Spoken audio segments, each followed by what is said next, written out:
ఆధారిత నాగరికతలు. నది ఆధారిత నాగరికతలు. అంటే అర్థమైందంటే, ఒక నదిని బేస్ చేసుకొని పుట్టినయి ఇవన్నీ. ఇంగ్లీష్‌లో చెప్పాలంటే రివర్ ఫెడ్ సివిలైజేషన్స్ అంటారు. వీటిలో ముఖ్యంగా మనది గూడా వస్తది. మన ఇండస్ గూడా ఇదే రివర్ ఫెడ్డే. ఫస్ట్‌ది అత్యంత అభివృద్ధి చెందినటువంటిది నైలు నది నాగరికత. చిన్నప్పుడు మనం చదువుకుంటాం గదా! నైలు నది నాగరికత. ఈజిప్ట్. నైలు అనే ఒక రివర్ ఉంటది. ఇప్పటికి గూడా మీకు కాంపిటీటివ్ ఎగ్జామ్స్‌లో ప్రపంచంలోనే అతి పొడవైన నది ఏది అనంటే నైల్ అనే రాయాలి. ప్రపంచంలో అతి పెద్ద నది వేరు, అతి పొడవైంది వేరు మళ్ళా. మళ్ళా మీరు కన్‌ఫ్యూజ్ గామాకండి. ప్రపంచంలో అతి పెద్ద నది అమెజాన్ నది. ఓకేనా? అతి పొడవైన నది నైలు నది. అది బైబిల్‌లోనే ప్రస్తావించబడిన నది. ఓకేనా? సో, ఫస్టు ప్రపంచంలోనే అతి పెద్ద నాగరికత అత్యంత ప్రసిద్ధి చెందిన నైలు నది నాగరికత. నెక్స్ట్ నంబర్ 2 మెసొపొటేమియా నాగరికత. దీనికి 2 నదులు కారణమయ్యాయి. ఒకటి టైగ్రిస్ నది, 2 యూఫ్రటీస్ నది.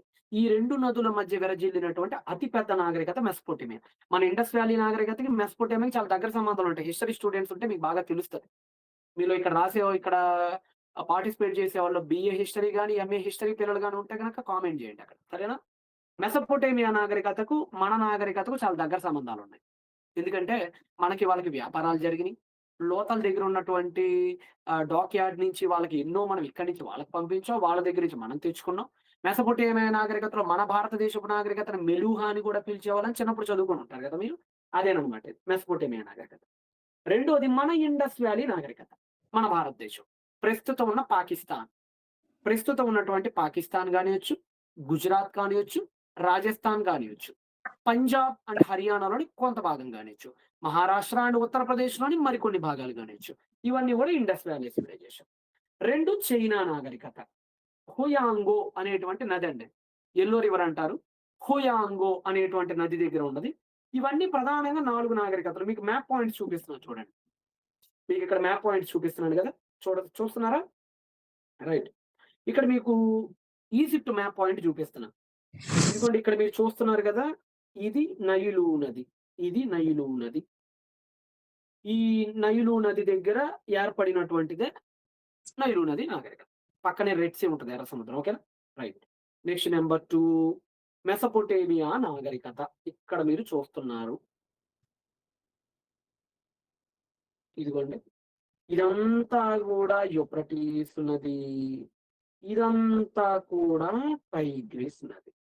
ఈ 2 నాగరికతల మధ్య విరజిల్లినటువంటి మహాపట్టణం, అతి ప్రధాన పట్టణం, ప్రపంచంలోనే అతి పేరుగాంచినటువంటి నాగరికత మెసొపొటేమియా నాగరికత. ఓకే. ఇది map number 2. Next map number 3. Next మనం ఏం చూసుకుంటున్నాం? మ్యాప్ నంబర్ 3 చూసుకుంటున్నాం మనం. ఒక్క నిమిషం. రైట్. ఇదిగోండి. ఇది మన Indus valley civilisation. Indus valley. Sapta Sindhu అని అంటారు. మనకు చిన్నప్పుడు గుర్తుందా? ఇది ప్రస్తుతానికి గుజరాత్‌కి దగ్గరలో ఉంటుంది లోతల్. ఇదే డాక్ యార్డ్. ప్రపంచంలో అతి పురాతనమైనటువంటి ఓడరేవు పట్టణం.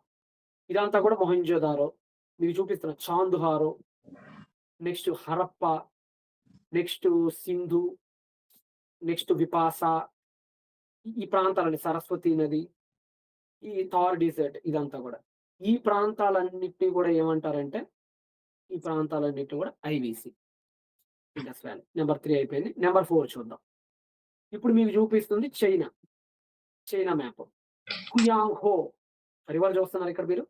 హుయాంగ్‌హో యెల్లో రివర్ అంటారండి దీన్ని. Yellow river. ఈ నది. Next Yangtze. యాంగ్‌జీ అనేటువంటి ఈ రివర్. వుహాన్ కరోనా పుట్టింది చూసారా? కరోనా వైరస్ పుట్టింది వుహాన్. ఆ పక్కనే ఉంటది ఈ నది. షాంఘై. షాంఘై కూడా వినుంటారు కదా మీరు. మనకు బాంబే ఎలాగో ఇండియాకి, చైనా వాడికి షాంఘై ఎలాగో. ఈ నది పక్కనే ఉంటాయి. అక్కడ ఏర్పడినటువంటి నాగరికత చైనా వాడి యొక్క నాగరికత. ఓకే. ఇప్పుడు మనం 4 నాగరికతల్ని చూసాం. ఓకేనా? 4 నాగరికతల్ని చూసాం. ఇప్పుడు మనం ఏం చేద్దామంటే చూస్తున్నారు గదా! చక్కని నది, నది పక్కన పంట పొలాలు. నైలు నది. చక్కని 2 నదులటు మధ్యలో పైరు పంటలు. చక్కని పొలాలు. చూస్తున్నారు గదా! నెక్స్ట్ చక్కని సింధు నది పక్కనే ఉన్నటువంటి పంట పొలాలు ఇండస్ వ్యాలీ. చక్కని యెల్లో రివర్ పక్కనే ఉన్నటువంటి చైనా సివిలైజేషన్. ఓకే. మీకు ఇంతవరకు అర్థమైందనుకుంటున్నా నేను. ఏమర్థమైందనుకుంటున్నారు? అసలు నాగరికత అంటే ఏంటి? నాగరికతకు అర్థం ఏంటి? ఏ ఏ నాగరికతలు ఎక్కడెక్కడ ఉన్నాయి? ఇంతవరకు పాయింట్ అర్థమైంది గదా! ఇప్పటిదాకా మీకు చెప్పినయి నేనేంటంటే రివర్ ఫెడ్ సివిలైజేషన్స్ అండి. River fed civilisations. అంటే ఏమని చెప్పా? నదిని ఆధారంగా చేసుకొని, నదిని ఆధారంగా చేసుకొని పుట్టిన నాగరికతలివి. ఇప్పటిదాకా మీకు చెప్పింది. ఇప్పుడు రెండో పాయింట్ చెప్తున్నా. నాగరికతలలోని రెండవ టైప్ ఏంటంటే రెయిన్ ఫెడ్ సివిలైజేషన్స్. ఇది మనకు చాలా ముఖ్యం. దేవుడు ఎందుకు వాగ్దాన భూమిగా కనాను ల్యాండ్‌ని సెలెక్ట్ చేసాడని తెలియాలంటే ఈ పాయింట్ మీకు అర్థం కావాలి. రైట్? నెక్స్ట్ మనం రెయిన్ ఫెడ్ సివిలైజేషన్స్ అంటాం. అంటే వర్షాధారిత. అంటే అక్కడ ఏ నది ఉండదు. కృష్ణా నది ఉండదు, గోదావరి ఉండదు, యెల్లో రివర్ ఉండదు, ఇండస్ ఉండదు, టైగ్రిస్ ఉండదు, యూఫ్రటీస్ ఉండదు, నైల్ ఉండదు, ఏది ఉండదు. Just land. ఏ నది ఉండదు. మరి ఎలా బతుకుతారు అక్కడ జనాలు? ఎలా ఇల్లు కట్టుకుంటారు అక్కడ జనాలంటే ఒకటే దిక్కు పైన ఆకాశం. అక్కడి నుంచి వాటర్ వస్తేనే తాగటానికి. అక్కడి నుంచి వాటర్ వస్తేనే పంటలు. పైనుంచి వాటర్ వస్తేనే పశువులు. పైనుంచే సమస్తం. ఒక మాటలో చెప్పాలంటే వర్షాధార నాగరికత చాలా కఠినమైన నాగరికత. మీరందరూ మయన్స్ గురించి వినే ఉంటారు. అమెరికాలో మయన్స్ అనే ఒక నాగరికత ఉండేదని విన్నారా? 2012 యుగాంతం అని వాళ్ళ క్యాలెండర్‌లో ఉందని మనందరం విన్నాం గదా! చిన్నప్పుడు 2012 కాలంలో. ఎప్పుడు లేని పేరు అప్పుడు బాగా టీవీ నైన్, టీవీ ఫైవ్ ప్రతి దానిలో మయన్ల నాగరికత అని మీరు వినుంటారు. ఈ మయన్ల నాగరికత వర్షాధారిత నాగరికత. ఓకే. ఇథియోపియాలో ఉన్నటువంటి నాగరికత వర్షాధారిత నాగరికత. హిటైట్ దగ్గర ఉన్నటువంటి నాగరికత వర్షాధారిత నాగరికత. ఆ తర్వాత నెబాటియన్ దగ్గర ఉన్న నాగరికత వర్షాధారిత నాగరికత. సో, నాగరికతలు 2 రకాలు. వాటిల్లో ఒకటి మయన్ నాగరికత రాసుకోండి. మయన్ నాగరికత. నెక్స్ట్ అక్షుమైట్ నాగరికత. అక్షుమైట్లు అంటే ఇథియోపియా దగ్గర ఉంటది. ఇంకా చాలా ఉన్నాయి. నేనిప్పుడే చెప్పను. ఎందుకంటే ఇప్పుడే చెప్పేస్తే మీకు పాయింట్ రివీల్ అయిద్ది. నేనిప్పుడే చెప్పను. ఇప్పుడు మనం ఫెర్టైల్ క్రెసెంట్ దగ్గరికొద్దాం. ఇది మీరు మైండ్‌లో పెట్టుకుంటే ఫెర్టైల్ క్రెసెంట్ మీకు అర్థమైద్ది. ఫెర్టైల్, ఫెర్టైల్ క్రెసెంట్ రాసుకోండి. Fertile crescent. రైట్. ఏంటి సార్ ఫెర్టైల్ క్రెసెంట్? అంటే ఫెర్టైల్ అంటే సారవంతమైన అని అర్థం. క్రెసెంట్ అంటే నెలవంక, చంద్రవంక. ఓకేనా? ఇంతకీ ఈ పేరు మనం ఎందుకు తీసుకున్నాం అనంటే, బైబిల్‌లో ఉన్నటువంటి ల్యాండ్‌ని ఈ పేరుతోనే పిలుస్తారు. బైబిల్‌లో మనకు కనపడే ల్యాండ్ అంతా ఒక అబ్రహాం గారి ప్రయాణాలు తీసుకుంటారా? ఒక బబులోనీయులు యెరూషలేం మీద దండయాత్ర చేసింది తీసుకుంటారా? యాకోబు, ఇస్సాకుల ప్రయాణాలు తీసుకుంటారా? నోవహు గారి గురించి తీసుకుంటారా? బైబిల్ 80% జరిగింది ఇక్కడే. ఎక్కడ? Fertile crescent. ఫెర్టైల్ అంటే చెప్పాను కదా! సారవంతమైన చంద్రవంక, నెలవంక అనుకోండి. ఏ ఏ దేశాలొస్తాయి సార్ మాకు ఫెర్టైల్ క్రెసెంట్‌లోకంటే, మొదటిదిగా మీకు ఇజ్రాయెల్ వస్తది. ఇప్పుడున్నటువంటి ఇజ్రాయెల్, పాలస్తీనా. జోర్డాన్ వస్తది. లెబనాన్ వస్తది. సిరియా వస్తది. ఇరాక్ వస్తది. మెసొపొటేమియా వస్తది. చివరికి ఈజిప్ట్ కూడా వస్తది. ఇదిగోండి. మీకొక మ్యాప్ చూపిస్తున్నాను నేనిక్కడ. ఓకేనా? మీకొక మ్యాప్ పాయింట్ చూపిస్తున్నాను చూడండి. ఇదిగోండి. ఎక్కడి నుంచి ఎక్కడి దాకా ఉండిద్దంటే, ఇదిగోండి పర్షియన్ గల్ఫ్. ఈరోజు మనకి యుద్ధం జరుగుతుంది గదా! పర్షియన్ గల్ఫ్‌లోనే గదా! ఈరోజు మనకి ఇరాన్‌కి, ఇజ్రాయెల్‌కి ఆ ఓడలు బంధించటం, యుద్ధం జరగటం ఇదంతా ఇప్పుడు మన పర్షియన్ గల్ఫ్ గందరగోళంగా ఉందిప్పుడు. Persian Gulf. అక్కడి నుంచి ప్రారంభిస్తే ఇదిగోండి. ఈ టైగ్రిస్ నది చుట్టూరు తిరిగి ఇలాగా నైలు నది దాకా వస్తది. ఇలా గనక మనం ఒక షేప్ ఇస్తే ఇది కరెక్ట్‌గా చంద్రవంకలాగా ఉండిద్ది. ఎలాగో మీకు చూపిస్తున్నాను చూడండి. ఇదిగోండి. ఇది. చూస్తున్నారా? ఎలా ఉంది మీకు చూస్తానికి? ఎలా ఉంది? ఎలా ఉంది? దీన్నంతా కూడా మీరు ఇలాగ గీయండి ఎలా ఉంటదో చూద్దాం. ఏమొస్తదో చూద్దాం. ఏమొచ్చింది మీకు? చంద్రుడు వచ్చాడు గదా! కరెక్ట్‌గా గీస్తే నెలవంక వచ్చింది గదా! అందుకనే క్రెసెంట్ అంటారు దాన్ని. ఇదిగోండి. ఇప్పుడు మీకిక్కడ కరెక్ట్‌గా చూపిస్తున్నా చూడండి. కరెక్ట్‌గా నెలవంకలాగా. చంద్రుడు, నెలవంక రంజాన్ అప్పుడు ఎలా ఉంటది కదా నెలవంక. ఈ నెలవంకని అపోజిట్ చేయండి అంతే. ఇట్లాగా అయిద్ది నెలవంక. చిన్నప్పుడు మనం బిస్కెట్‌లు తినేవాళ్ళం పాల బిస్కెట్‌లు నెలవంక. అలాగా. ఓకేనా? సో, దీనికి ఆ పేరు రావటానికి గల కారణం ఇదే. ఎందుకు దీన్ని ఫెర్టైల్ క్రెసెంట్ అంటారంటే, ఒకటి చంద్రుడి వంకలాగుంటది. రెండోది అది కూడా సారవంతంగుంటది. ఇదిగోండి చంద్రుడు ఇలాగన. ఇప్పుడు మీకు చంద్రుడిని చూపిస్తున్నాను నేను. అదిగోండి ఇలా. ఓకేనా? దీన్ని మొట్టమొదటిసారిగా ఎవరు పేర్కొన్నారు అంటే 1916 సంవత్సరంలో 'ancient times a history of early world' అనేటువంటి పుస్తకానికి జేమ్స్ హెన్రీ బ్రిస్టెడ్ అనేటువంటి అమెరికన్ ఆర్కియాలజిస్ట్ దీనికి ఈ పేరు పెట్టాడు. ఒకదానికి ఒక పేరు ఎవడో ఒకడు పెడితేనే రావాలి. పరిశీలకులు మొత్తం పరిశీలించిన తర్వాత దానికొక నామకరణం జేస్తారు. అలాగా జేమ్స్ హెన్రీ బ్రిస్టెడ్ అనేటువంటి ఒక ఆర్కియాలజిస్టు అక్కడ ఉన్నటువంటి ల్యాండ్స్‌ని పరిశీలించి, ఆ పైన ఏరియల్ వ్యూ చూసిన తర్వాత అర్థమైన విషయం ఏందంటే, ఇదంతా ఒక చంద్రవంకలాగా ఉంది బైబిల్ ల్యాండ్ అనేది. సో, దీనికి ఫెర్టైల్ క్రెసెంట్ అని పేరు పెట్టాడు. ఓకేనా? చుట్టూరు ఎడారి. విచిత్రం ఏందంటే బైబిల్ యొక్క ఈ ల్యాండ్‌కున్న విచిత్రం ఏందంటే చుట్టూరు ఎడారి. మధ్యలో పంట పొలాలు. కరెక్ట్‌గా ఈ చంద్రవంకలోనే పంటలు పండుతాయి. చంద్రవంక దాటితే పంటలు పండవు. ఈ చంద్రవంకలోనే పశువులు బతుకుతాయి. ఈ చంద్రవంక దాటితే పశువులు బతకవు. ఓకేనా? అది. టైగ్రిస్, యూఫ్రటీస్, నైలు ఈ నదులు మెయిన్‌గా ఇక్కడుంటాయి. రైట్. ఇప్పుడు ఈ ఈ ఫెర్టైల్ క్రిసెంట్ యొక్క ప్రత్యేకత ఏంటి సార్? ప్రపంచంలో ఏ నదులు లేవా?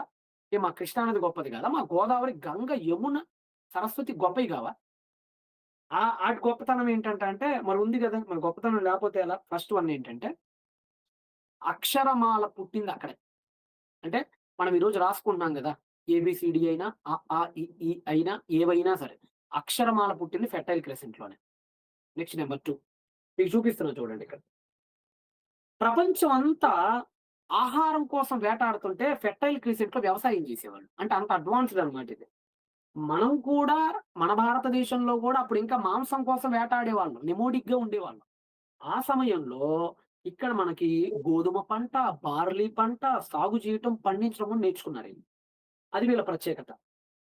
ప్రపంచం అంతా చిన్ని చిట్టి గుడిసెలేసుకొని బతుకుతుంటే, చిన్ని చిన్ని గుడిసెలు మన మన బుర్జాం దగ్గరికెళ్ళండి కాశ్మీర్ దగ్గర. చిన్న చిన్న గుడిసెలేసుకొని బ్రతుకుతుంటే, వాళ్ళు పెద్ద పెద్ద భవనాలు కట్టేసారు అప్పటికే. అంటే వాళ్ళు చాలా అడ్వాన్స్డ్‌గా ఉండేవాళ్ళు ఫెర్టైల్ క్రెసెంట్‌లో. నెక్స్ట్ ప్రపంచమంతా అక్షరాలు రాయటం రాకపోతే క్యూనిఫార్మ్ టెక్స్ట్ కనుగొనింది కూడా వాళ్ళే. మొదటి లిఖితపూర్వకమైన లిపి కూడా వాళ్ళదే. ఇంకో విషయం చెప్తా. ఫెర్టైల్ క్రిసెంట్ యొక్క ప్రత్యేకత ఏంటంటే, నోవాహు జలప్రళయం జరిగింది అక్కడే. దానికి దగ్గరలోనే. దానికి పైనే. దానికి అత్యంత సమీపంలోనే. నోవహు గారి ఓడ ఆగింది కూడా ఈ ఫెర్టైల్ క్రిసెంట్‌కి దగ్గరే. నంబర్ 2 ఫస్ట్ భాషలు తారుమారయింది కూడా అక్కడే. నంబర్ 2 నెక్స్ట్ మనుషులు విస్తరించడం ప్రారంభించింది కూడా అక్కడే. ఇంకొకటేముందంటే, ఏదెను తోట ఎక్కడ వేయబడింది అనే దగ్గర ఇప్పటికి డిబేట్స్ ఉన్నాయి. కొంతమంది టర్కీ అని అంటారు. కానీ కొంతమంది పర్షియన్ గల్ఫ్ అని కూడా అంటారు. ఎందుకంటే ఆదికాండం 3 అధ్యాయంలో హీబ్రూ చాలా చాలా క్లిష్టంగా ఉంటది. చాలా ట్విస్టబుల్‌గా కూడా ఉంటది. అక్కడ ఎలా ఉంటదంటే 4 నదులు ఏవైతే ఉన్నాయో అవి ఏదెను తోట నుంచి పారాయా? లేదంటే 4 నదులు కలుసుకునే చోట ఏదెను తోటుందా? అనేది గ్రామర్ ఇప్పటికి స్కాలర్స్ మధ్య తెగట్లేదు. సో, కొంతమంది ఖతార్ దగ్గర ఉండే అవకాశం కూడా ఉంది అనేది హీబ్రూ గ్రామర్‌ని బట్టి చెప్పేవాళ్ళున్నారు. లేదు టర్కీని బట్టి చెప్పేవాళ్ళని గూడా ఉన్నారు. సో, సదరన్ థియరీని గనక తీసుకుంటే, అకార్డింగ్ టు సదరన్ థియరీ కూడా ఫెర్టైల్ క్రెసెంట్‌లోనే జరిగింది. కానీ నేనిప్పుడే దీన్ని సపోర్ట్ చేయట్లేదు. భవిష్యత్ కాలంలో మనం దీన్ని ధ్యానిద్దాం. నెక్స్ట్ నంబర్ 2 ఫైనల్‌గా మీకు క్రెసెంట్ ల్యాండ్ గురించి ఒక ఐడియా వచ్చింది గదా! ఇప్పుడు మీరొక ప్రశ్న వేసుకోవాలి. ఆ ప్రశ్న ఏందంటే, దేవుడు ఇశ్రాయేలీయుల కోసం ఐగుప్తు, నైలు నది ప్రాంతం లేదా మెసొపొటేమియా, టైగ్రిస్, యూఫ్రటీస్ ప్రాంతం వంటి మహా సామ్రాజ్యాలను కాకుండా ఎడారి ఉన్నటువంటి కనాను ప్రాంతాన్ని ఎందుకు ఎంచుకున్నాడు? ఈరోజు మనకున్న ప్రశ్న ఇదే. ఎందుకు ప్రపంచంలో ఏదీ లేదన్నట్టుగా దీన్నే దేవుడు ఎంచుకున్నాడు? ఈరోజు మనకు ఆ ప్రశ్నే. దాని గురించే మనం ముందుకెళ్తూ ఉన్నాం. ఓకేనా? ఎక్కడికొద్దామంటే మనం యెహెజ్కేలు గ్రంథం 29 అధ్యాయానికొద్దాం. యెహెజ్కేలు గ్రంథం 29 అధ్యాయం. నైలు నది నాగరికతలో ఫరో ఏమని విర్రవీగుతున్నాడో దేవుడు ప్రవక్త అయిన యెహెజ్కేలు ద్వారా మాట్లాడాడు. ఏమన్నాడంటే, ఐగుప్తు రాజైన ఫరో ఐగుప్తు అంటే ఈజిప్ట్. ప్రస్తుతం మనం చెప్పుకున్నాం గదా! అత్యంత అభివృద్ధి చెందిన నైలు నది నాగరికతలో ఉన్నటువంటి ఫరో. ఐగుప్తు రాజైన ఫరో నైలు నదిలో పండుకొని ఉన్న పెద్ద మొసలి ఫరో ఎలా ఫరో ఎవరట? నైలు నదిలో పండుకున్న మొసలట మొసలి. మొసలి. నైలు నదిలో పండుకొని ఉన్న పెద్ద మొసలి, నేను నీకు విరోధిని. నేను నీకు అగెయిన్స్ట్. నీకు విరోధిని నేను. ఎందుకట? నైలు నది నాది. వాడేం చెప్తున్నాడో చూడండి. నైలు నది నాది. నేనే దానిని కలుగజేసితినని నీవు చెప్పుకొనుచున్నావే. అంటే నైలు నది ఎవరిదట? ఫరో గాడిదట. నైలు నది కలుగజేసింది ఎవడట? ఫరో గాడట. నాగరికతల్లో నదీ తీర నాగరికతల్లో వచ్చిన అతి పెద్ద సమస్య ఇదేనండి. నదిని సృష్టించిందేమో దేవుడు. కానీ వీళ్ళల్లిన కథలేంటో తెలుసా? మేమందరం నైలు నది బిడ్డలం. మేము రాజులం. అసలు మా పితరులే దీన్ని సృష్టించారు. అంతకు మునుపు మీరెవరు లేరు. అందుకని ఈ భూభాగం మీద మమ్మల్ని రాజులుగా చేశారు మా తాత ముత్తాతలు, మా పితరులు. కాబట్టి నైలు నది సృష్టించింది నేను, దేవుడు కాదు. నైలు నది నేను కలుగజేస్తే పుట్టిందది. అని నది యొక్క క్రెడిట్ మొత్తాన్ని రాజులు లాగేసుకున్నారండి. మెసొపొటేమియాలో గూడా అదే. హపి అనేటువంటి పేరు పెట్టి నదిని ఒక దేవతగా మార్చి, ఆ దేవత తమ తల్లిగా చెప్పుకొని దాన్ని సృష్టించింది మేమేనని చెప్పుకునేవారు ఈజిప్షియన్స్. మెసొపొటేమియాలో గూడా అదే. యూఫ్రటీస్ మాది. యూఫ్రటీస్ నది మనం గతంలో చదువుకున్నాం గుర్తుందా మీకు? మర్చిపోయారా? లాస్ట్ వీక్ క్లాస్‌లో మీకో విషయం జెప్పాను. కుముర్బి అనేటువంటి ఒక వ్యక్తి వాడి యజమాని మీద తిరుగుబాటు చేసి, ఆడి ప్రైవేట్ పార్ట్స్ ఈడు కొరకటం మూలాన, ఆడు వాంతు జేసుకోవటం మూలాన, ఆ వాంతు భూలోకంలో పడి, ఆ దేవుడి వల్ల పుట్టిందే టైగ్రిస్ యూఫ్రటీస్ నదని సెక్సువల్ ఇమ్మోరాలిటీ అనే పాఠంలో లాస్ట్ వీక్‌లో మనం ధ్యానించాం. అంటే యూఫ్రటీస్ నది గాని, టైగ్రిస్ నది గాని ఎవడి వల్ల పుట్టిందిరా అంటే, మా కుమారుడి వల్ల పుట్టింది అని చెప్పుకుంటారు ఈళ్ళు. సింధు నది ఎవరి వల్ల పుట్టిందిరా అంటే, మా దేవుళ్ళ వల్ల పుట్టిందని ఆళ్ళు చెప్పుకుంటారు. ఇలాగా నదీ ఆధారిత నాగరికతలన్నీ కూడా నదుల్ని దేవతల్ని చేసి, వాటిని మేమే కలిగించామని చెప్పుకొని, ఆ క్రెడిట్‌ని పూర్తిగా తమ ఖాతాలో ఏసేసుకున్నారు. ఫస్ట్ పాయింట్ మీరు గుర్తుపెట్టుకోండి. నది ఆధారిత నాగరికతల్లో దేవుడికి ఎదురైన అతి పెద్ద తలకాయ నొప్పేంటంటే, నదీ దేవత ఆరాధన. నదుల్ని దేవుళ్ళుగా పూజ. ఎందుకంటే కళ్ళెమ్మట నదుంది. నదిలో నీళ్లు పరవళ్ళు తొక్కుతుంది. ఆ నీళ్లు పొలంలోకొస్తే పంట పండుతుంది. ఆ నీళ్లు గొంతులో పడితే దాహం తీరుతుంది. సో, వీటన్నిటికి గల కారణం నది గాబట్టి, చేపలిస్తుంది నది గాబట్టి, ఈ నదే దేవుడు. ఈ నదే దేవుడు. అని దేవుడు అనే ఒక కాన్సెప్ట్ మిస్ అయిపోయింది ఆళ్ళకి. ఏ కాన్సెప్ట్‌లోకెళ్ళిపోయారో తెలుసా? నదే దేవత. నదే సర్వస్వం. ఈ నదే మనల్ని పుట్టించింది అనే కాన్సెప్ట్‌లోకెళ్ళిపోయారు. విగ్రహారాధన పెరగటానికి కూడా కారణం ఏంటంటే, ఈ నదీ ఆధారిత నాగరికతలే. దేవుడు నది ఆధారిత నాగరికతను ఎందుకు ఎంచుకోలేదో చెప్తున్నాను మీకు. పాయింట్ నంబర్ 1 ఇది. పాయింట్ నంబర్ 2 నదుల మీద ఆధారపడే ప్రజలు ఏం చేశారో చూడండి. నదుల మీద ఆధారపడే ప్రజలు నైల్ అయినా, ఇండస్ అయినా, యెల్లో రివర్ అయినా, యూఫ్రా అండ్ టైగ్రిస్ అయినా సరే. సృష్టికర్తను మర్చిపోయి సృష్టిని పూజించడం మొదలుపెట్టారు. కళ్ళకి కనపడుతున్న నది. సో, ఇదే దేవుడు. సృష్టికర్తను వదిలేశారు. సృష్టిని పూజించడం ప్రారంభించారు. నెక్స్ట్ నంబర్ 3 పక్కనే రివర్ ఉంటది గదా! పక్కనే రివర్. ఆ రివర్‌తో వీళ్ళకి కావాల్సిన ఇటుకలు తయారు జేసుకోవటం, బిల్డింగ్‌లు కట్టుకోవటం.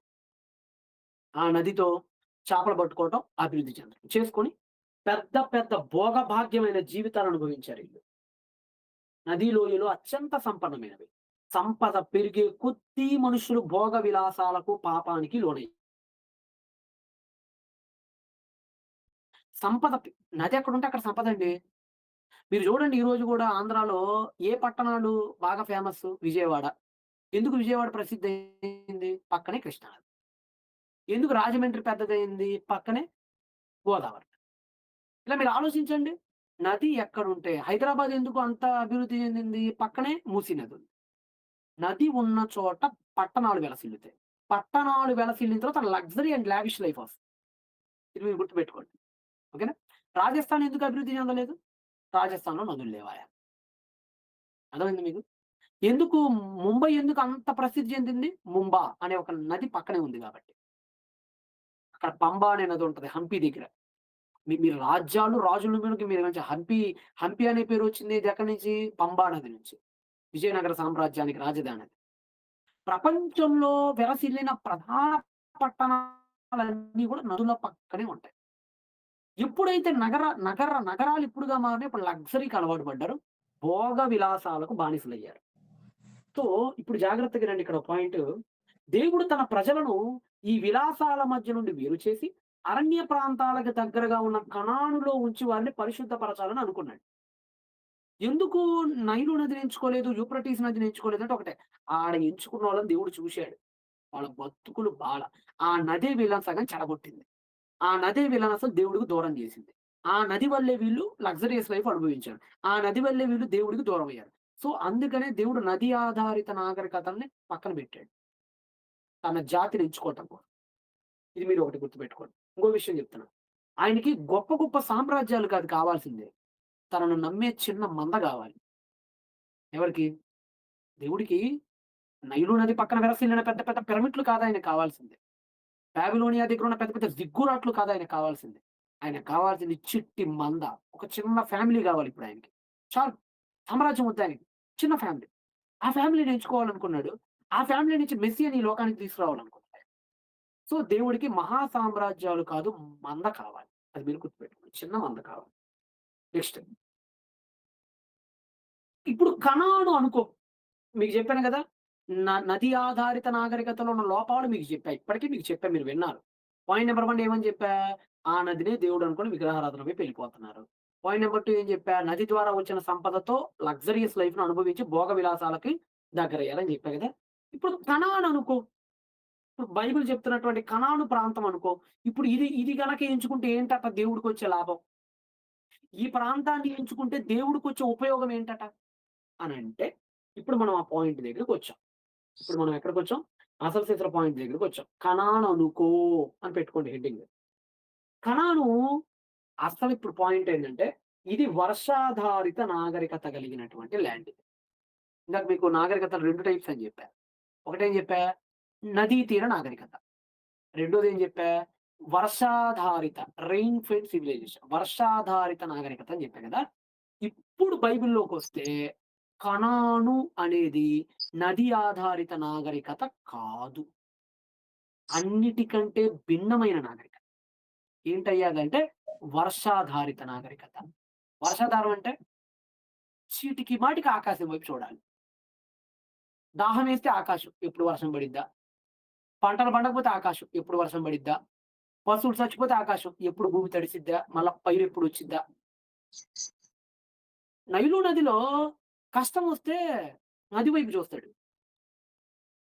మెసొపొటేమియా వాళ్ళు కష్టమొస్తే యూఫ్రటీస్ వైపు చూస్తారు. సింధు వాళ్ళ కష్టమొస్తే సింధు నది వైపు చూస్తారు. చైనా వాళ్ళ కష్టమొస్తే యెల్లో రివర్ వైపు చూస్తారు. కానీ కనానులో ఉన్నోడి కష్టమొస్తే వాడు ఆకాశం వైపే చూడాలి. There is no chance to him. వాడికి ఛాన్స్ లేదు. ఎందుకంటే వాడి దగ్గర రివర్ లేదు. ఇప్పుడు మీకో సందేహం రావచ్చు. యోర్దాన్ రివర్ ఉంది గదా సార్! యోర్దాన్ నది ఉంది గదా సార్! అక్కడికొస్తా పాయింట్. యోర్దాన్ నది దగ్గరికి పాయింట్‌కొస్తా. ప్రస్తుతానికి కనాను అనేది రెయిన్ ఫెడ్ సివిలైజేషన్. వర్షం మీద మాత్రమే ఆధారపడిన భూభాగం. దానికి ఇంకో దిక్కు లేదు. వర్షం పడకపోతే చచ్చి ఊరుకునిద్దది. సింధు సివిలైజేషన్‌లో వర్షం పడకపోయినా పర్వాలేదు. నదుంది బ్రహ్మాండంగా సాగిద్ది. ఆనకట్టలు కట్టుకుంటారు. ఎక్కడ గుంట తవ్వితే అక్కడ నీళ్లు పైకొచ్చేస్తాయి ఉబ్బుకుంటా. సింధులో వర్షం పడకపోయినా పెద్ద పొయ్యేదేం లేదు. బతికేస్తారాళ్ళు. కొన్ని సంవత్సరాలు బతికేస్తారాళ్ళు. ఈజిప్ట్‌లోనైనా, మెసొపొటేమియా, చైనా ఎక్కడైనా వర్షం పడకపోతే పెద్ద పొయ్యేదేం లేదు. నదులు పుష్కలంగా ఉంటాయి. ఇష్టమైనన్ని నీళ్లుంటాయి. పంటలు పండించుకుంటావా? నీళ్లు తాగుతావా? స్నానం చేత్తావా? ఏం చేత్తావో నీ ఇష్టం. వర్షం పడకపోయినా హ్యాపీగా బ్రతికేస్తాయి మిగతా నాగరికతలు. కానీ కనాన్ అలా కాదు. వర్షం పడకపోతే చచ్చూరుకుంటారు ఇక్కడున్న ప్రజలు. Hey, ఇది బలహీనత నువ్వనుకుంటున్నావు. కాదు, కాదు. ఇదే బలమని దేవుడనుకుంటున్నాడు. ఎలాగో ముందుకెళ్దాం మనం ఇంకా. Olera. Point number 1. ఇది వర్షాధారిత నాగరికత కావటం వల్ల, దేవుడు తన ప్రజలను భయభక్తులతో ఉంచటానికి, వారి విశ్వాసాన్ని పరీక్షించడానికి, మరియు తన మహిమను ప్రపంచానికి చాటటానికి ఇది గొప్ప వేదిక అవుతుంది. అర్థమవుతుందా? ఇప్పుడు దేవుడు ఈడు పాపం చేశాడనుకో, వర్షం ఆయన కంట్రోల్‌లో ఉంటది. రిమోట్ ఎవరి దగ్గర ఉంటది? వర్షం రిమోట్ దేవుడి దగ్గర. టక్ రిమోట్ ఆఫ్ చేస్తాడు. అప్పుడు ఈళ్ళకేం పడవు? వర్షాలు పడవు. వర్షాలు పడితే ఈళ్ళేమవుతారు? గుడి దగ్గర పెట్టుకొని గుడి దగ్గర పెట్టుకుంటే మళ్ళా దేవుడు ఏం చేస్తాడు? మళ్ళా వర్షం ఆన్ చేస్తాడు. అంటే రిమోట్ కంట్రోలర్ అన్నమాట. వర్షాధారిత నాగరికత రిమోట్ కంట్రోల్. ఇలా అంటే వర్షం కురుస్తది దేవుడు. ఇలా అంటే ఆగిపోద్ది. మరి అదేదో నది దగ్గర గూడా చేయొచ్చు కదండీ. నది గూడా ఎట్టా అంటే ఆగిపోయి, ఎట్టా అంటే వచ్చినట్టు చేయొచ్చు అంటే అక్కడ ఓ మైనస్ ఉంది. లేజినెస్ విడిచి నది దగ్గర దేవుడు ఎందుకు రిమోట్ పెట్టలేదంటే, మానవుడు తప్పు చేశాడు. దేవుడు మానవుడి మీద ఉన్న కోపంతో నదిని గనక ఆపేసాడనుకో మరి పశువులేం తాగుతాయి? లోపల చేపలెలా బతుకుతాయి? లోపల జీవరాశులు ఎలా బతుకుతాయి? కొన్ని లక్షల జీవరాశులు ఈడు చేసిన తప్పు వల్ల అవన్యాయం అయిపోతాయి గదా! అందుకని నది దగ్గర దేవుడు రిమోట్ పెట్టల. ఎందుకంటే నది మీద మానవుడే గాదు, సకల జీవకోటి బ్రతుకుతుంది గాబట్టి, నది ఎండిపోతే అన్నీ చచ్చిపోతాయి గాబట్టి. కానీ కనాను దగ్గర మాత్రమే దేవుడు వర్షం దగ్గర రిమోట్ ఎందుకు పెట్టాడంటే, జంతువులు ఉండాలంటే యోర్దానుకెళ్ళిపోతాయి. వర్షం కేవలం మానవుడికే అత్యంత అవసరం ఇక్కడ. సో, రిమోట్ అలా ఆఫ్ చేస్తే ఎక్కడోడు అక్కడ షిట్‌రైట్ అయిపోతాడు. ఇది మెయిన్ లాజిక్ ఇక్కడ. మనం ఉండే కొన్ని లెసన్స్‌లో ఇంకా మనం నేర్చుకుందాం. ఇంకా అవ్వలేదు పాఠాలు. మనకింకా ఈ సెవెంత్ లెసన్ ఇంకా ముందున్నాయి. దీని యొక్క ప్లస్ ఏందంటే, కనాను యొక్క ప్లస్ ఏందంటే, నదులు లేకపోవటం అండి. Lack of reverse. నదులు లేకపోవటం. ఐగుప్తుకి నైలు, మెసొపొటేమియాకి యూఫ్రటీస్ ఉన్నట్టుగా కనాను దేశానికి పెద్ద నదులు లేవు. ఇది రాసుకోండి మీరు. కనానుకి ఏ నదులు లేవు? పెద్ద నదులు లేవు. నెక్స్ట్ యోర్దాను నది ఉంది గదా సార్! అనే దగ్గరికి ఇప్పుడు మనం వద్దాం. యోర్దాను నది చాలా చిన్నది. ఇంకో విషయం చెప్తా. చాలా లోతైన నది. అత్యంత లోతైన నదుల్లో యోర్దాను నది ఒకటి. అక్కడ నీళ్లు చూసుకోవటానికి తప్ప వాడుకోవటానికి పనికిరావు. చెప్తా జాగ్రత్తగా వినండి. దాని నీటిని పొలాలలోకి మళ్లించడం అసాధ్యం. యోర్దాను నదిలో ఉన్న నీళ్ళని పైకి లేపి పొలాల్లోకి తీసుకురావడం దాదాపుగా ఇంపాసిబుల్. ఎందుకు ఇంపాసిబుల్ అంటే, కింద మీకు మ్యాప్ చూపిస్తున్నా చూడండి. కింద మీకు మ్యాప్ చూపిస్తున్నా చూడండి. నైలు నది చూస్తున్నారు ఇప్పుడు మీరు. నైలు నది చూస్తున్నారు. ఎక్కడుందండి? నైలు నది ఇక్కడి నుంచి ప్రవహిస్తుంది. మీరు చూస్తున్నారు గదా! ప్రవహిస్తుంది. ఈ పంట పొలాలు ఎక్కడున్నాయి? పక్కనే ఉన్నాయి గదా! పంట పొలాలు చూస్తున్నారు గదా మీరు? పంట పొలాలు పక్కనే ఉన్నాయి. ఇక్కడున్న నీళ్ళని ఈజీగా పంప్ చేసేసేయొచ్చు ఇక్కడికి. సమాంతరం నది, నది పక్కనే పొలాలు. సమాంతరంగా ఉంటది. నైలు నది ఈజిప్ట్. ఓకేనా? సమాంతరంగా ఉంటది. నెక్స్ట్ నంబర్ 2 మీకు యూఫ్రటీస్, టైగ్రిస్ చూపిస్తున్నానిప్పుడు. యూఫ్రటీస్, టైగ్రిస్‌కి చిన్న ప్రత్యేకత ఉంది. అదేంటంటే అది వచ్చినప్పుడు ఒండ్రు మట్టిని తీసుకొనొస్తది. సో, అటు ఇటు చిన్న చిన్న గట్టుల్లాగా ఉంటాయి నదికి. ఆ గట్టులు ఇంకా మంచియి జేస్తాయి. ఎందుకు మంచియి జేస్తాయంటే నదిలో ఆ గట్టు గనక గుంట పెట్టారనుకో, గట్టు గనక హోల్ పెట్టారనుకో, ఇదిగోండి ఇక్కడ మీరు చూస్తున్నారు గదా! యూఫ్రటీస్‌లో ఉన్న నీళ్ళన్నీ పొలాల్లోకొస్తాయి. టైగ్రిస్‌లో ఉన్న నీళ్ళన్నీ పొలాల్లోకొస్తాయి. ఇది దాదాపుగానండి నది, పొలాలు సమాంతరంగా ఉంటాయండి. ఓకేనా? ఇప్పుడు మీకు యోర్దాన్ నది చూపిస్తున్నా చూడండి. యోర్దాన్ నది ఎలా ఉండిద్దో చూడండి. ఇదిగోండి. యోర్దాన్ నది. చూస్తున్నారా యోర్దాన్? ఎలా ఉంది యోర్దాన్ నది? హ్మ్. చెప్పండి. కామెంట్ చేయండి. ఎలా ఉంది? ఎంత లోపలికుందో చూసారా? ఎంత లోపలికుందో చూసారా నది? నది ఎంత లోపలికుందో చూడండి. ఈ నది ఇదిగోండి. ఈ కొండలు ఎంత ఎత్తులో ఉన్నాయో చూడండి పక్కన. కొండలు.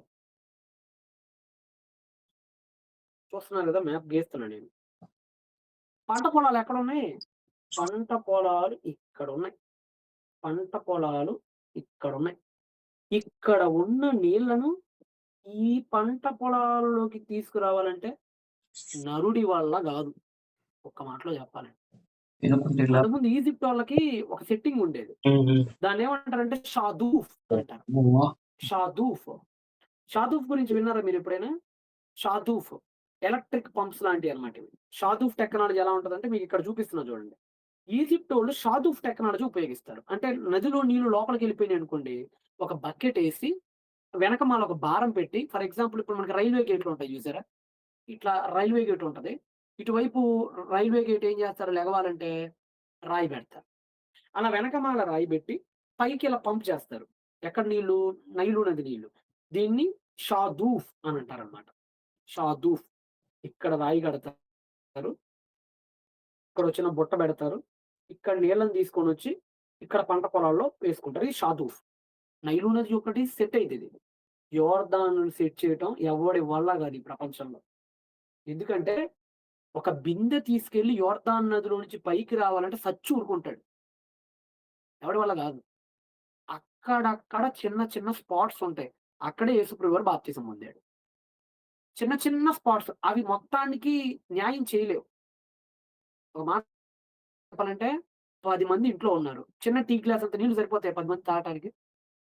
10 మంది తాగటానికి చిన్న టీ గ్లాస్ సరిపోద్దా? అదే పరిస్థితి. అక్కడక్కడ మనుషులు దిగటానికి ఉంటది. కానీ నీళ్లు పైకి తేవటానికి కష్టం. ఓకేనా? ఇదిగోండి. మీకు 2 పక్క పక్కన పెట్టి చూపిస్తున్నా. నైలు నది దగ్గర ఉన్న పొలాలు ఎలా ఉంటాయి? యూఫ్రటీస్ దగ్గర ఉన్న పొలాలు ఎలా ఉంటాయి? మీకు పక్క పక్కన పెట్టి చూపిస్తా. రైట్ ఓకేనా? ఇప్పుడు మనం ఏం చేద్దామంటే దీని యొక్క క్యారెక్టరిస్టిక్స్‌ని మనం ఆలోచిద్దాం. ఒకటి నైలు నదిలాగా ఇది పొంగి చుట్టుపక్కల భూముల్ని తడపలేదు. యోర్దాన్ నది. దాని ప్రవాహం కేవలం ఆ లోయ అడుగున ఉన్న చిన్న అడవి జోర్ అంటారు. జోర్ అనే ఒక అడవి ప్రాంతానికే పరిమితం. నదికి ఇరువైపులా ఎత్తైన కొండలు, గోడల్లాంటి అంచులు ఉండటం వలన నీరు సహజంగా బయటకు వచ్చే అవకాశం ఉండేది కాదు. అంటే యోర్దాన్ నది చూసుకోవటానికి తప్ప వాడుకోవటానికి పనికిరాని నది. అర్థమైందా? నెక్స్ట్ నదికి దగ్గరగా ఉన్న లోయ ప్రాంతంలో నేల వ్యవసాయానికి అంత అనుకూలంగా ఉండేది కాదు. ఇంకోటేందంటే నది పక్కనే ఉన్నటువంటి ల్యాండ్స్ గూడా ఫెర్టైల్ ల్యాండ్స్ కాదు. అంత అనుకూలంగా ఉండవు. సారవంతమైన భూములన్నీ నదికి చాలా దూరంలో ఉంటాయి. అంటే ఎంత విచిత్రం అంటే కనాను మంచి భూములేమో అక్కడెక్కడో దూరంగా ఉంటాయి. చెత్త భూములేమో నదికి పక్కనే ఉంటాయి. ఉపయోగపడే నీళ్ళేమో పక్కనే ఉన్నాయి. కానీ యేసుకుందామంటే బీడు పనికిరాదు. అసలు భూములేమో దూరంగున్నాయి. అక్కడికి నీళ్ళు ఎక్కువ. నది చూస్తానికి తప్ప, చూసి చప్పట్లు కొడటానికి, ఈత కొట్టుకోవటానికి తప్ప, ఇక్కడున్న నీళ్ళని పంప్ చేసి పొలాల్లో వేయడానికి పనికిరాదు. ఇది మీరు గుర్తుపెట్టుకోండి. అక్కడికి నీటిని చేర్చడం ఆ కాలపు మనుషులకి అసాధ్యము. అంటే సాధ్యం కాలేదు. ఓకేనా? ఇప్పుడు మీకు అర్థమైందా? ఇప్పుడు మీకు పాయింట్ అర్థమైందా ఇక్కడ? అది. కాబట్టి మీ రౌండ్ అప్ చేస్తున్నాను చూడండి. ఈజిప్ట్‌లో ఒక వ్యక్తికి కష్టమొస్తే వాడి చూపు నైలు నది. కనాన్‌లో వాడికి కష్టమొస్తే వాడు పైకి. మెసొపొటేమియాలో వాడికి కష్టమొస్తే వాడిక్కడికి. రైట్. ఇంకో మ్యాప్ చూపిస్తున్నా మీకు. చెప్పిందే మళ్ళా రిపీట్ చేస్తున్నాను మీకు బాగా అర్థం కావాలి. రైట్ ఓకేనా? ఈజిప్షియన్ ఉన్నాడు చూడండి. మీకు చూపించిన దానిలో. ఈజిప్షియన్ కళ్ళు ఎటున్నాయి? నైలు. ఇది మీకెందుకు చూపించానంటే కష్టమొస్తే నైలు నదిలో తిరుగుతాడు. ఇక్కడ మీకు ఇంకోటి చూపిస్తాను. వీడెవడు? మెసొపొటేమియా. వీడికి కష్టమొస్తే కరెక్ట్‌గా యూఫ్రటీస్ వైపు, ఇక్కడున్న టైగ్రీస్ వైపు చూస్తాడు. ఓకేనా? రైట్. ఇటువైపు చూస్తున్నాం మనం. ఇదే వీడి కష్టం వస్తే చూసుకోవడానికి ఇక్కడ ఏమీ లేవు. ఏమీ లేవు. ఒక మాటలో చెప్పాలంటే చచ్చినట్టు వర్షం మీద ఆధారపడాల్సిన పరిస్థితి. ఇక్కడ మీకు ఒక చక్కని ఇమేజ్ చూపిస్తున్నా చూడండి. ఇప్పుడు బాగా అర్థమైంది మీకు. బాగా అర్థమైంది మీకు. చూడండి. ఈ వ్యక్తి ఎటు చూస్తున్నాడు? ఆకాశం. ఈ వ్యక్తి రివర్. ఈ వ్యక్తి రివర్. ఈ తేడా మీకు అర్థం కావాలి ఫస్ట్. ఇదిగోండి. ఎప్పుడైనా వర్షం కురవనప్పుడు, ఎప్పుడైనా నీళ్లు లేనప్పుడు ఆకాశం వైపు చూసి దేవా! వర్షాలు లేవయ్యా! అని 2 చేతులెత్తి దేవుడిని అడగాలి. అర్థమవుతుందా? అడగాలి. అందరూ కలిసి ప్రార్థించాలి. ఎప్పుడైతే అలా అడుగుతారో, ఎప్పుడైతే అలా ప్రార్థిస్తారో అప్పుడు నీళ్లు పడతాయి పైనుంచి. అప్పుడు చక్కని జలధార పడిద్ది అక్కడి నుంచి. ఓకేనా? అందుకనే దీన్ని వర్షాధారిత నాగరికత అంటారు దీన్ని. కనానుని వర్షాధారిత నాగరికత అని పిలిచేది ఇందుకే. వర్షం పడకపోతే నాగరికత ముందుకు సాగదు. ఓకేనా? ఇప్పుడు హ్మ్. ఇప్పుడు దానికి దీనికి ఒక తేడా చెప్తున్నా మీకు. అకాడమిక్ పాయింట్ ఆఫ్ వ్యూలో. అదేంటంటే నది రివర్. రివర్ పక్కన ఉన్నప్పుడు మనిషికి నీరు నా ఆధీనంలో ఉందనే ధీమా ఉంటది. జాగ్రత్తగా ఆలోచించండి. నది పక్కన ఉండేవాడికి, ఎడారిలో ఉండేవాడికి ఒక తేడా చెప్తున్నా. రివర్ పక్కన ఉండేవాడికి ఒక ధీమా ఉంటది. ఏయ్! నది నా దగ్గర ఉందిరా పక్కనే. ధీమా ఉంటది. వాడు డ్యాములు కట్టుకుంటాడు అవసరమైతే. వాడు కాలువలు తవ్వుకుంటాడు అవసరమైతే. నేనే యజమానిని అనే గర్వం వస్తది. ఇందాక మీరు యెహెజ్కేలు గ్రంథంలో ఫరో గారి దగ్గర అదే మీరు చూసారు. ఏమన్నాడాడు? నైలు నది నాది. దానిని నేనే కలుగజేసేది. గర్వం. దేన్ని చూసుకున్నాడు ఆ గర్వం వాడికి? నదిని చూసుకోని, రివర్‌ని చూసుకొని. నైల్ రివర్ లేకపోతే ఈజిప్ట్ సున్నా. ఈజిప్షియన్స్‌కున్న కొవ్వు, బలుపు, అహంకారం అన్నీ గూడా అదే. ఏది? నైలు నది. అందుకని హెరోడోటస్ ఏమంటాడంటే, నైలు నది ఐగుప్తు యొక్క వరప్రసాదం అంటాడు. ఎందుకంటే అది లేకపోతే ఇంకేమీ లేదన్నమాట. కానీ కనానులో, కనానులో ఆకాశం నుండి వచ్చే వర్షం మీదనే ఆధారపడాలి. దేవుడు తన ప్రజలు ప్రతిరోజు పైకి చూడాలని కోరుకుంటున్నాడు. ఇక్కడ అది విషయం. దేవుడు ఏమనుకుంటున్నాడో తెలుసా? కష్టం వస్తే నా ప్రజలు పైకి చూడాలి. ఆకాశమందు ఆసీనుడైన తండ్రి అని మెడ పైకెత్తాలి. మెడ పైకెత్తాలంటే రివర్ ఫెడ్ నాగరికతలో కుదరదు. మెడ పైకెత్తి ఆకాశం వైపు చూడు తండ్రి పరలోకముందున మా తండ్రి అని అనాలంటే అది రెయిన్ ఫెడ్ నాగరికతలోనే కుదిరింది. అదొకటి మంచి పాయింట్. హిందూ నాగరికతలో మనిషి భూమిని చూసి బతుకుతాడు. కనానులో మనిషి దేవుడి వైపు చూసి బతుకుతాడు. డిపెండెన్స్ అండ్ ట్రైనింగ్ అంటారనమాట దీన్ని. ఓకే. ఇప్పుడు మీరు ద్వితీయోపదేశకాండం 11వ అధ్యాయానికి రండి. ద్వితీయోపదేశకాండం బైబిల్ గ్రంథంలో నుంచి Deuteronomy chapter number 11 verse number 10-12. ఓకేనా? అర్థమవుతుందమ్మా మీ అందరికీ? జాగ్రత్తగా వినండి. ఎందుకంటే మన దగ్గర కేరళ నుంచి వచ్చిన పిల్లలు కూడా ఉన్నారు. నేను నిన్నే చూసా హోంవర్క్ రాసేటప్పుడు. కాలికట్ ప్రాంతం నుంచి కూడా ఉన్నారు కదమ్మా! మీకోసం నేను స్పెసిఫిక్‌గా ఇంగ్లీష్‌లో కూడా చెప్తున్నా జాగ్రత్తగా వినండి. Deuteronomy chapter number 11 verse number 10-12. Right. ఇక్కడ చదువుతున్నా వినండి. మీరు స్వాధీనపరుచుకున్న దేశము అనగా కనాను దేశము. మీరు బయలుదేరి వచ్చిన ఐగుప్తు దేశము వంటిది కాదు. దేవుడు చెప్తున్నాడు. ఒరేయ్! మీకు నేను ఏదైతే ల్యాండ్ ఇస్తున్నానో ఈ ల్యాండ్ ఐగుప్తు లాంటిది కాదురా. ఆ! అక్కడ నీవు విత్తనము విత్తి కూర తోటకు నీరు కట్టినట్లు నీ కాళ్ళతో నీ చేలకు నీరు కట్టితివి. ఐగుప్తులో ఏం చేశాడట? విత్తనం విత్తి నెక్స్ట్ కూర తోటకు నీళ్లు కట్టడానికట కాళ్ళతో చేలకు నీళ్లు కట్టారట. కాళ్ళతో. కాళ్ళతో అంటే అర్థం ఏంటి? పక్కన నది ఉంటది. పక్కన మట్టి దిబ్బ ఉంటది. ఆ నీళ్లు మట్టి దిబ్బను దాటి ఇటు రావాలంటే ఏం చేయాలి? కాళ్ళతో తొక్కాలి. కాళ్ళతో తొక్కి దాన్నట్టు దీన్నిట్టు పాదాలతో ఇలా ఇలా అంటే నదిలో ఉన్న నీళ్లు పొలాల్లోకొస్తాయి. నువ్వు అలా కష్టపడ్డావు అక్కడ అని చెప్తున్నాడు. ఐగుప్తు గురించి చెప్తున్నాడు అక్కడ. మీరు జాగ్రత్తగా వినండి. మీరు నది దాటి స్వాధీనపరుచుకొనుటకు వెళ్ళుచున్న దేశము అనగా కనాను. కొండలు, లోయలు గల దేశము. ఇది ఐగుప్తు లాంటిది కాదు. ఇక్కడ కొండలుంటాయి, లోయలుంటాయి. అది ఆకాశ వర్ష జలము త్రాగును. చూసారా ఎంత బాగా చెప్పాడు దేవుడిక్కడ. కనానుని ఎంచుకోవటానికి గల రీజను దేవుడే చెప్తున్నాడిక్కడ. మనమేదో పుట్టించి చెప్పడం ఏమీ లేదిక్కడ. దేవుడే సీక్రెట్ ఓపెన్ చేస్తున్నాడు. ఏంటంటేనంట, అది అనగా కనాను ఆకాశ వర్ష జలము త్రాగును. అంటే ఆకాశం నుంచి పడే వర్షాన్ని తాగేటువంటి స్వభావం ఉంది దీనికి. నెక్స్ట్ అది నీ దేవుడైన యెహోవా లక్ష్యపెట్టు దేశం. అంటే ఆయన చూపు ఎప్పుడు దాని మీద ఉంటది.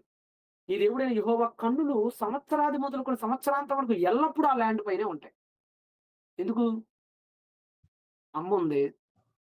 ఇంట్లో ముగ్గురు కొడుకులున్నారు. ఒకడికి ఆటిజం ఉంది. ఆటిజం అంటే ఏంటి? అర్థం తెలుసు కదా!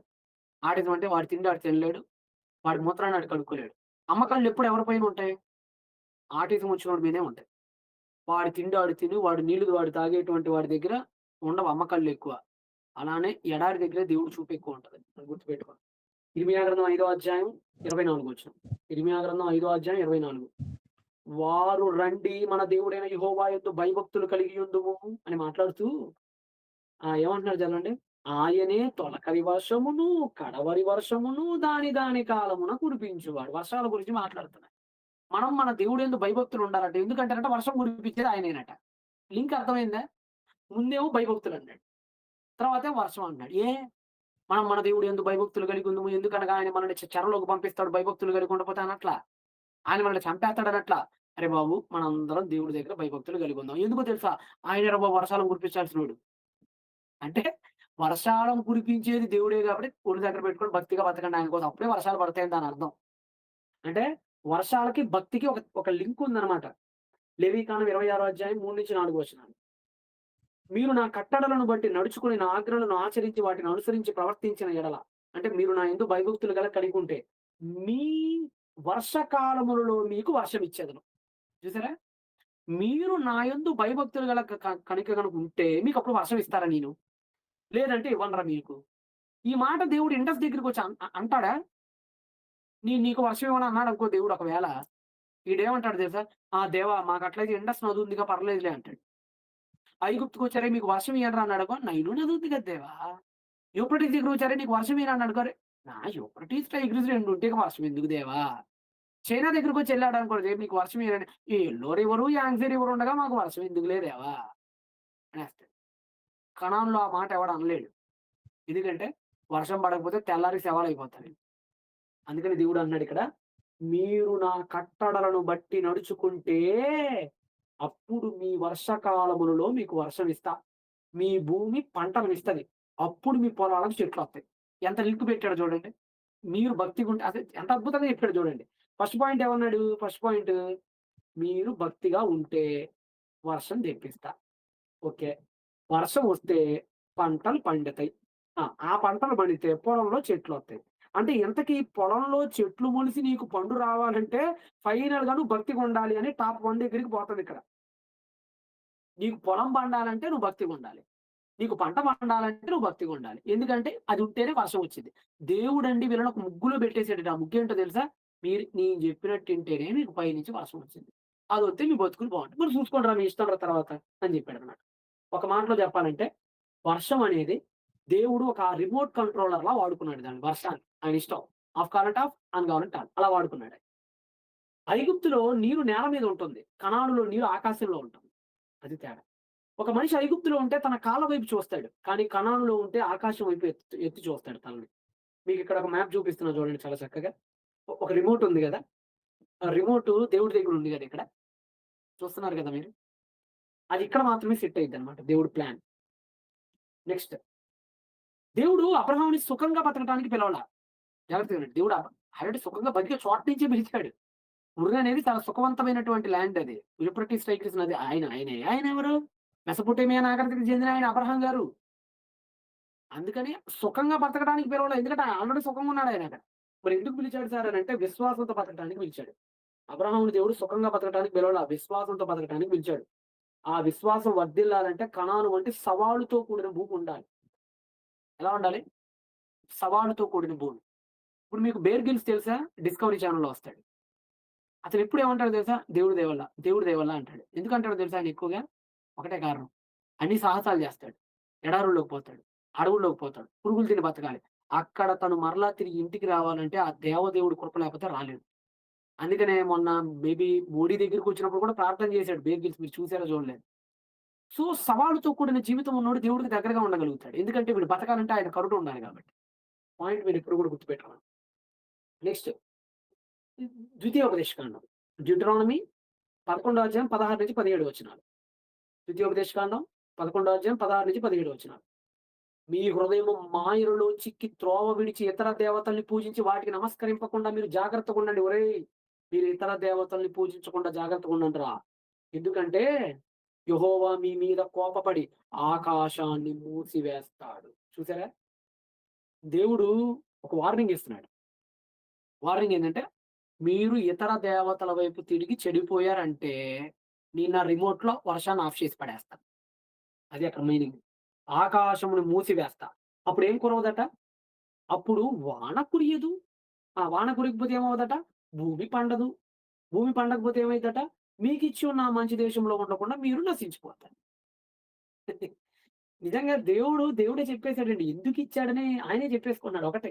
ఇక్కడ కూడా అదే చెప్తున్నాడు. మీరు భక్తిగా ఉంటే నంబర్ 2 ఆకాశం ఓపెన్ అయ్యిద్ది. అది ఓపెన్ అయితే నంబర్ 3 భూమి పండిద్ది. భూమి పండితే నంబర్ 4 పంట పండిద్ది. అటు తిరిగి, ఇటు తిరిగి మళ్ళా మీరు నాశనం కాకుండా ఉన్న మళ్ళా భక్తి దగ్గరికి తీసుకొస్తున్నాడు ఈళ్ళని. అర్థమైందా? అలా. అలా. అందుకని. ఆమోస్ గ్రంథం 4 అధ్యాయం 7 వచనం. ఆమోస్ గ్రంథం 4 అధ్యాయం 7 వచనం. మరియు కోత కాలమునకు ముందు 3 నెలలు వాన లేకుండా చేసితిని. దేవుడు అంటున్నాడు. ఆమోసు యరొబాము పరిపాలనలో ఉన్నప్పుడు ఉత్తర రాజ్యమైన ఇశ్రాయేలుకి పోతాడు ఆమోసు. అలా వెళ్ళినప్పుడు దేవుడు అన్నాడు, ఒరేయ్! మీరు మారాలని వాన లేకుండా చేశాను. ఒక పట్టణము మీద కురిపించి మరి ఒక పట్టణము మీద కురిపించకపోతిని. ఒక చోట వర్షము కురిసెను, ఒక చోట వర్షము కురియకపోయెను, ఎండిపోయెను. అంటే ఏమని చెప్తున్నాడు తెలుసా? మీ బతుకులు మారాలని వర్షాన్ని నేను కురిపియకుండా ఆపేసాను అంటున్నాడు. సమూయేలు మొదటి గ్రంథం 12 అధ్యాయం 17, 18 వచనాలు. ఓకే. ఇక్కడ కూడా ఇదే అంటున్నాడు. గోధుమ కోత కాలము ఇదే గదా! మీరు రాజును నిర్ణయింపమని అడిగినందుచేత యెహోవా దృష్టికి మీరు చేసిన కీడు గొప్పదని మీరు గ్రహించి తెలుసుకొనుటకు యెహోవా ఉరుములు, వర్షములు పంపునట్లు నేను ఆయనను వేడుకొనుచున్నాను. ఇక్కడ కూడా చూడండి. ఉరుములు, వర్షం. మీరు బైబిల్ గ్రంథం మొత్తం తీయండి. ఇశ్రాయేలీయులకి దేవుడు వార్నింగ్ ఇవ్వాలనుకున్న ప్రతిసారి ఉపయోగించిన ఆయుధం వర్షం. ఏలీయా గారి కాలంలో కూడా 3 సంవత్సరాలు ఆకాశాన్ని ఇత్తడిగా చేశానంటాడు. అర్థమవుతుందా మీకు? అంటే వర్షం మీద మాత్రమే ఆధారపడే భూమి కనానండి. అందుకనే వర్షం పడాలి అని వీళ్ళు చచ్చినట్టు ఈళ్ళకి తిండి దొరకాలి. ఎవరికైనా ముందు బతికేది తిండి కోసం కదండీ. ఆ తిండి బతకాలంటే పంట పండాలి కదండీ. పంటకి వర్షం కావాలి. వర్షానికి దేవుడు ఎందుకు చచ్చినట్టు ఈడు భయభక్తులుగా ఉండాలి. వేరే మార్గం లేదాడికి. అలాంటి సెట్టింగ్ కణాల్లో దేవుడు పెట్టాడు. నెక్స్ట్ ఇందాక మీకు చెప్పాను గదా! ఇందాక ఒక పాయింట్ చెప్పా మీకు. మరి దేవుడనుకుంటే నదిని కూడా కంట్రోల్ చేయొచ్చుగా బ్రదర్ మరి అని అన్నారు గదా! ఇందాక. ఆ పాయింట్‌కి మీకు ఇందాక ఆన్సర్ చేసా. మళ్ళా గుర్తు చేస్తా. ఏంటంటే రివర్‌ని ఎండబెట్టడం అంటే కేవలం మనుషులకే కాదు. ఆ నదిపై ఆధారపడిన వేలాది జీవరాశులకి, పర్యావరణానికి పెద్ద నష్టం. చేపలు చచ్చిపోతాయి, జంతువులు చచ్చిపోతాయి, నేల చౌడుబారిపోతుంది. ఇది శాశ్వత శిక్ష లాంటిది. అందుకనే నదుల్ని ఆపటం అనేది దేవుడు అంత క్షేమకరంగా చూడలేదు ఈ ప్రపంచానికి. వర్షాన్ని మాత్రమే ఆయన తన ఆధీనంలో పెట్టుకున్నాడు. నెక్స్ట్ నది ఎండిపోయినా ప్రజలు తమ దగ్గర సాంకేతికతతో భూగర్భ జలాలను మళ్ళా వెతికి తీయగలరు. అక్కడ పెద్ద ఉపయోగం లేదనమాట. రైట్. ఇప్పుడు మీకు కణాన్ని నేర్చుకోవడానికి ఇంకో రీజన్ చెప్తున్నా.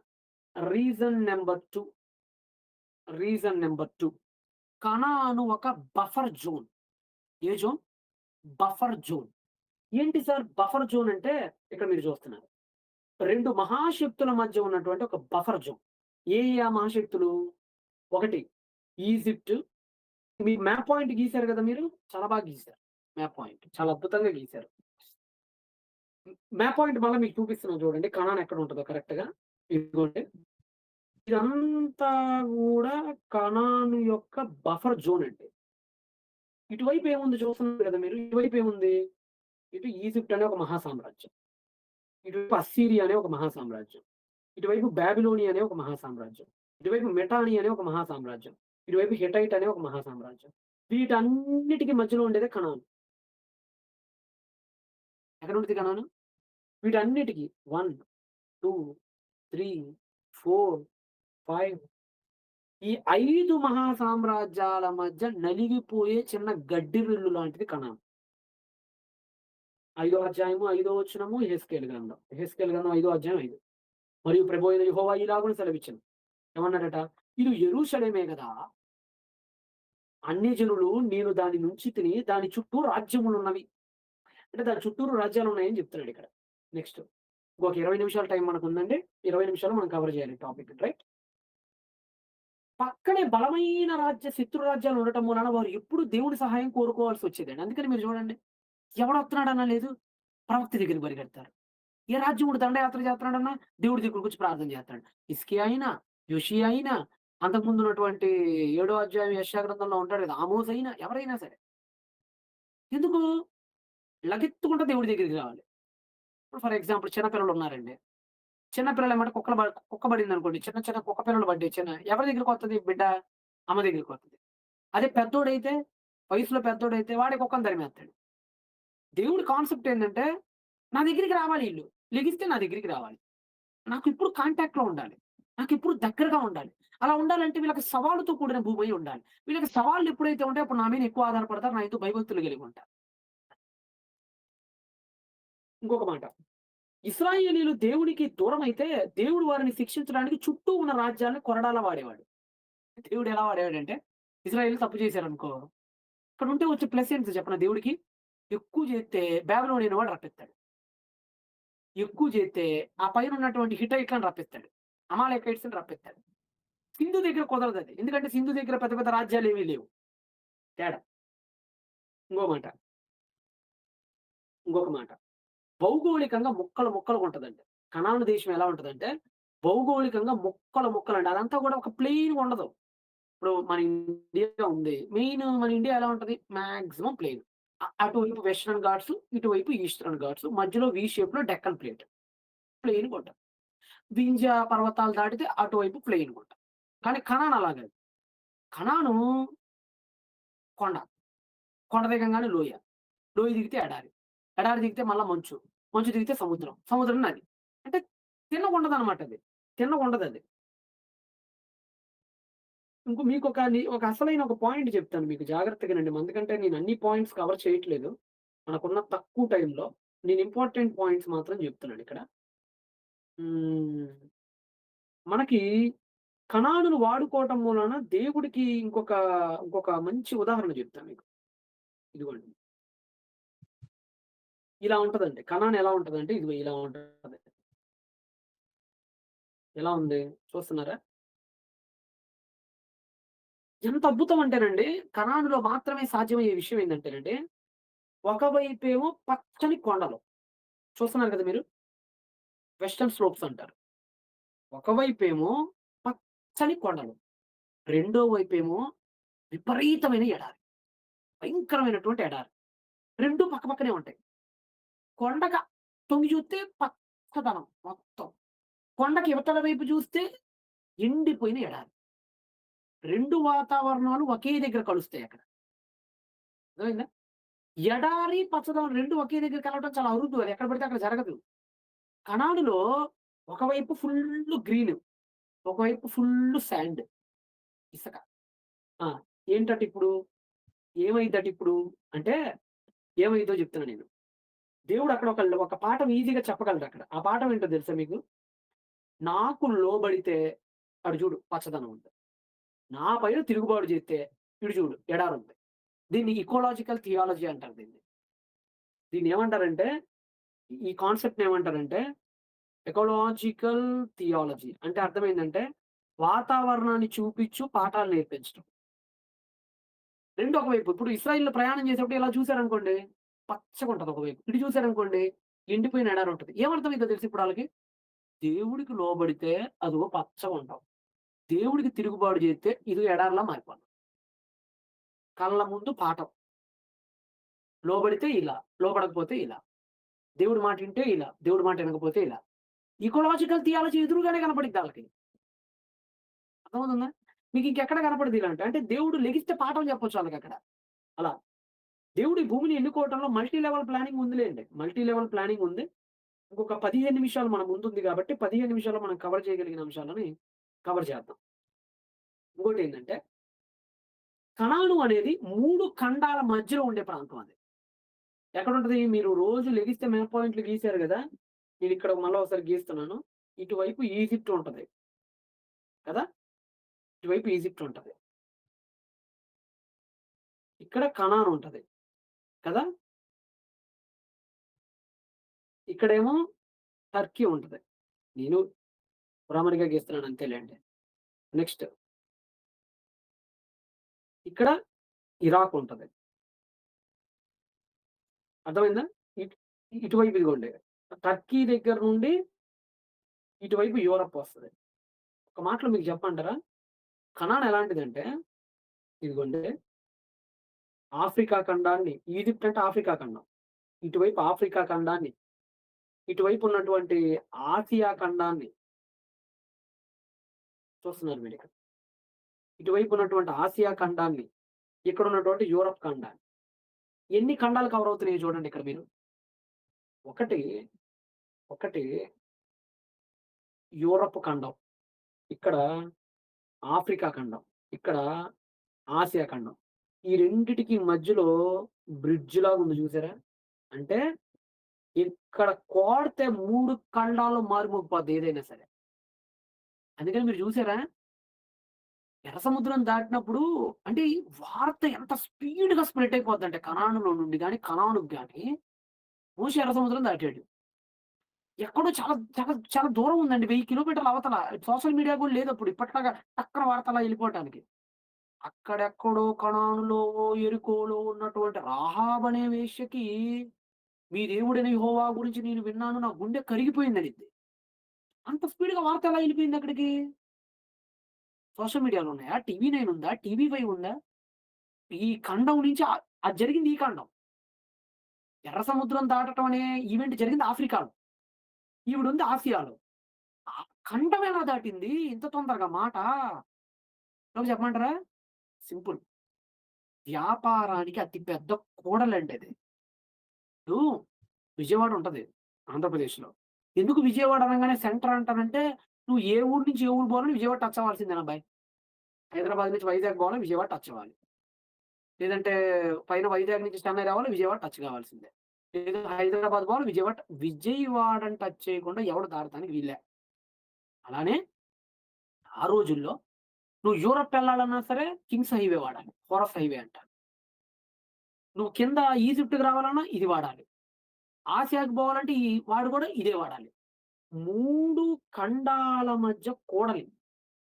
మరొకవేళ సింధు నదిని ఎందుకు ఎంచుకోలేదు సార్ దేవుడు అంటే, మరి సింధు నది కోడలు కాదుగా. ఆలోచించండి. మరి చైనా రివర్ ఎందుకు ఎంచుకోలేదు సార్ దేవుడు? మరి చైనా నది కోడల్లో లేదుగా. దీపం ఎవడైనా మధ్యలోనే పెడదాం అనుకుంటాడు. ఊరు చివర పెట్టాలనుకోడు గదా! వార్త వెంటనే స్ప్రెడ్ అయిపోద్దండి. కణాలలో చీమ చిటుకుమన్న ప్రపంచానికి తెలిసిపోయిద్ది. ప్రపంచంలో ఎక్కడ వార్త ఏం జరిగినా కణానికొచ్చేసిద్ది. కణాన్ అనేది ఎలాంటిదంటే రీసౌండ్ ఎక్కువొస్తదనమాట అక్కడ. ఏ వార్త జరిగినా. అది మీకు అర్థం గావాలి. ఓకేనా? ఒక్క మాటలో చెప్పాలంటే ఇది ఒక అంతర్జాతీయ కూడలి. ఏది ఈ కణాన్ అనేది. హ్మ్. మీకొక విషయం చెప్తా. ఇక్కడ మెస్సీయ పుట్టటం ద్వారా యేసుప్రభు వారు కూడా కనాన్‌లో పుట్టాడు. ఎందుకు? ఇక్కడ మెస్సీ పుట్టడం ద్వారా ప్రపంచానికి కేంద్ర బిందువులా ఉండటం మూలాన యేసుక్రీస్తు సువార్త అతి తక్కువ కాలంలోనే 3 ఖండాలకు చేరుకోగలిగింది. మీరు చూడండి యేసుప్రభు వారు కనాన్‌లో పుట్టబట్టి వెంటనే పౌలు గారు యూరప్‌కెళ్ళిపోయాడు. వెంటనే కింద ఆఫ్రికాకెళ్ళిపోయింది వాక్యం. వెంటనే పక్కనున్న ఆసియాకెళ్ళిపోయింది వాక్యం. అది యేసుప్రభు వారు భారతదేశంలో పుట్టొచ్చు కదా! అక్కడెక్కడో ఎందుకు పుట్టించాడు మీ దేవుడనంటే, ఒకవేళ భారతదేశంలో పుట్టి యూరప్‌కెళ్ళేది గాదు. చైనాలో పుట్టింటే అసలు ఇండియాకే వచ్చేది గాదు. ఎక్కడ టచ్ చేస్తే మొత్తం పడిపోతే అక్కడే టచ్ చేయాలి. కొన్ని లూప్ పాయింట్స్ ఉంటాయి చూసారా? అది కదిలించాలంటే మొత్తం పడిపోద్ది. కొన్ని ప్రాచీన గుళ్ళుంటాయి. ఒక చిన్న పిల్లర్‌ని గనక తప్పిస్తే అంతెందుకు ఇప్పుడు మీకు బాంబే ఎళ్లారా మీరు? బాంబేలో ఛత్రపతి శివాజీ టెర్మినల్ ఉంటది. అంటే అది ఒకప్పుడు విక్టోరియా టెర్మినల్. విక్టోరియా టెర్మినల్‌ని పడగొట్టి అక్కడ శివాజీ గారి విగ్రహం పెట్టాలని ఎన్నో ప్రయత్నాలు చేశారు. కానీ బ్రిటిష్ తెలివైనోడంటే వాడు, ఆ విక్టోరియా విగ్రహాన్ని గనక తీసేస్తే మొత్తం కూలిపోద్ది స్టేషన్. అట్లా సెట్ చేసాడు. ఎందుకంటే విక్టోరియా మహారాణి విగ్రహం గనక ఎవడైనా వచ్చి దాన్నొక్కదాన్ని తొలగించి అక్కడ ఇంకో విగ్రహం పెడదాం అనుకుని గనక తీసాడా నెక్స్ట్ మినిట్‌లో స్టేషన్ కూలిపోద్ది. అందుకని దాన్నెవడు ఇప్పుడు టచ్ చేయట్ల. అలానే కనాన్ అనే ల్యాండ్ అనేది 3 ఖండాలకి మంచి సెంటర్ పాయింట్ అది. ఇది టచ్ చేసాడంటే ఇక్కడ ఎక్కడెక్కడికో నొప్పి తగిలిద్ది. అంత ముఖ్యమైనటువంటి కణాలు అన్నమాట ఇది. సో, దేవుడు ఎంచుకోవటానికి మరొక మూడవ కారణం ఏందంటే, ఇది ఒక అంతర్జాతీయ కూడలి. ఇక్కడ తను ఏ అద్భుతం చేసినా వెంటనే ఎళ్ళిపోద్దిక్కడ. అందుకని చూడండి, ఇక్కడ చేసినటువంటి అద్భుతాల కోసం ఎక్కడెక్కడి నుంచో వచ్చేవాళ్ళు ఆళ్ళందరూ చూత్తానికి. సొలొమోను జ్ఞానం కోసం అంట శామ్ దేశం నుంచి వచ్చింది. ఎటొచ్చింది ఆవిడ? అక్కడ కింగ్స్ హైవే ఉంటది. ఇప్పుడు ఇంపోర్ట్ అండ్ ఎక్స్‌పోర్ట్స్ ఎళ్ళాలంటే ఆ హైవేలో నుంచే ఎళ్ళాలి. కాబట్టి చచ్చినట్టు ఆవిడ విషయం తెలిసి తీరాలక్కడ. మంచి పబ్లిక్ సెంటర్ అండి అది. అది. అది ప్రధాన కారణం. ఇంకొక మాట చెప్తున్నా మీకిక్కడ. ఐగుప్తు గురించి మాట్లాడుతూ దేవుడేమన్నాడంటే మనకు ఇంకో 10 నిమిషాలుందండి. ఒక 10 నిమిషాల్లో మనం ముగిద్దాం. యెహెజ్కేలు గ్రంథం 20 అధ్యాయం 6. వారిని ఐగుప్తు దేశంలో నుండి రప్పించి, వారి కొరకు నేను విచారించినదియు, పాలు తేనెలు ప్రవహించు నదియు, సకల దేశములకు ఆభరణమైన నదియునైన దేశములోనికి తోడుకొని పోయిదనని చెప్పిన కాలమున నేను ప్రమాణము చేసేదాన్ని. ఇక్కడ ఏమంటున్నాడండి ఇక్కడ? పాలు తేనెలు ప్రవహించు దేశం. పాలు తేనెలు. ఇక్కడ తేనె అనగానే నిజంగానే తేనెటీగలు పెట్టే తేనె అని మాత్రమే అనుకోకండి. అది గూడా ఉంది. అది గూడా ఉంది. కానీ అది మాత్రమే అనుకోమాకండి. ద్రాక్ష రసాన్ని మరగబెట్టి ఒక సిరప్ తయారు జేస్తారు. స్వీట్ సిరప్ అది. ద్రాక్ష రసాన్ని మరగబెట్టి చేస్తారు. బాష్ అంటారన్నమాట దాన్ని. సిరప్‌ను గూడా తేనె అనే పిలుస్తారాళ్ళక్కడ. ఇప్పటికి మీరు దుబాయ్ గాని, ఇప్పటికి మీరు కువైట్ గాని ఎళ్తే దిబ్ష్ అంటారు. దిబ్ష్ అంటే అర్థం ఏంటంటే ద్రాక్ష రసాన్ని మరగబెట్టి, ఖర్జూరాలను మరగబెట్టి తీసి చిన్న స్వీట్ సిరప్ అనమాట అది. అలా. అంటే తేనె అనగానే అర్థమైందంటే అక్కడ నిజంగా తేనెటీగలు పెట్టిన తేనె అని అనుకోనవసరం లేదు. ద్రాక్ష రసాన్ని మరగబెట్టడం ద్వారా వచ్చే సిరప్స్ అక్కడ ఎక్కువ దొరుకుతాయి అనేది కూడా రచయిత ఉద్దేశ్యం. అందుకని మీకు మేబీ సెనూహ అనుకుంటా. నాకు బాగా గుర్తు సెనూహ. అతన్ని లోడ్ చేసినట్టున్నాను. ఒక్క నిమిషం చూపిస్తాను మీకు. ఆ! ఈజిప్షియన్‌కి సంబంధించినటువంటి యాకోబు గారు ఈ లోకంలో బతికినప్పుడు ఈజిప్ట్‌లో ఉన్నటువంటి ఒక ట్రావెలర్ అతను. ఎవరు? సెనూహ. ఫరో ఫరో దగ్గర నుంచి పారిపోయి వస్తాడు. పారిపోయి వచ్చి కనాన్‌లో తిరుగుతాడనమాట. ఈజిప్ట్ క్షమించండి సెనూహే అతని పేరు. సెనూహే. ఈ సెనూహే ఏమన్నాడంటే తను పుస్తకం రాసుకున్నాడు తను కనాన్ గురించి. ఐగుప్తుకు చెందిన వ్యక్తి. అతను ఏమన్నాడంటే ఐగుప్తులో నీళ్ళ కంటే ద్రాక్షారసం ఎక్కువ. తేనె సమృద్ధిగా ఉంది. ఒలీవ చెట్లు అసంఖ్యాకంగా ఉన్నాయి. ద్రాక్షలు విపరీతంగా ఉన్నాయి. అది అతను తన సొంత డైరీలో రాసుకున్న మాట. అంటే బైబిల్ ఏదో చెప్పిందని జెండాకి జై కొట్టాల్సిన పనిలే. ఆ రోజు సంచరించిన చరిత్రకారులు, యాత్రికులు కూడా రాసినటువంటి మాటిది. సో, మనకి భౌగోళిక వైవిధ్యం అనేది చాలా అద్భుతంగా ఉంటది. ఫర్ ఎగ్జాంపుల్ కనానులో మాత్రమే మీకు కనిపించే కొన్ని చెప్తా. ఒకటేందంటే కనాన్‌లో ఒక 300 కిలోమీటర్ల ముందుకెళ్తే హిమాలయాలు లాంటి హిర్మోన్ పర్వతాలు తగులుతాయి. హిర్మోన్ పర్వతం నిండా మంచుంటది. కొద్దిగా కిందకొస్తే అరకు లాంటి లోయలు తగులుతాయి. కొద్దిగా పైకెళ్తే ఎడారి లాంటి నెగెవ్ లాంటి ఎడారులు దొరుకుతాయి. ఈ 3 మీకు ఎక్కడ పడితే అక్కడ ఉండవండి ప్రపంచంలో. ఒకటి ఒకే దగ్గర ఎడారి, 2 ఒకే దగ్గర మంచు, 3 ఒకే దగ్గర కొండలు, 4 ఒకే దగ్గర లోయలు. ఈ 4 ఒకే దగ్గర మీకెక్కడ దొరకవు. ఇక్కడ మీకు చూపిస్తున్నాను చూడండి ఇక్కడ. మ్యాప్ చూపిస్తున్నాను చూడండి మీకిక్కడ. ఇదిగోండి. పైన హెర్మోన్. ఎలా ఉంది పైన హెర్మోను? మంచు కొండ. కొద్దిగా ఇవతల వైపుకొచ్చేయండి ఎడారి. అదేంటి ఇదెక్కడ విచిత్రం? పైనేమో మంచు కొండలు, కిందేమో ఎడారి. మధ్యలో ఏమున్నాయి? జెరూసలేం, జెజ్రీల్ లాంటి కొండలు. కొద్ది కిందకొస్తే యూపీ లాంటి చిన్న చిన్న లోయలు. అంటే ఇంత భౌగోళిక వైవిధ్యం మీకు ప్రపంచంలో ఎక్కడ కనిపించదు. అంటే దేవుడు చేసిన సర్వ సృష్టిని ఒకే దగ్గర నుండి చూడాలనుకుంటే అక్కడ ఉంటే సరిపోయిద్ది. అందుకని మీకు లిబో పర్వతం మీదకెక్కి చూస్తారు. ఎందుకంటే ఒక్కసారి చూడంగానే పర్వతం ఎక్కి ఓ పక్క మంచు కనపడిద్ది, ఓ పక్క ఎడారి కనపడిద్ది, ఒక అన్నీ కనపడవు.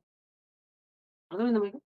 కాబట్టి కనానుని ఎంచుకోవటానికి దేవుడికి ఎన్నో రకాల కారణాలున్నాయండి. ఎన్నో రకాల కారణాలున్నాయి. హ్మ్. అక్కడ అక్కడ రాగి గూడా చాలా అద్భుతంగా దొరికిద్ది. రాగి గనులు ఎక్కువుంటాయి.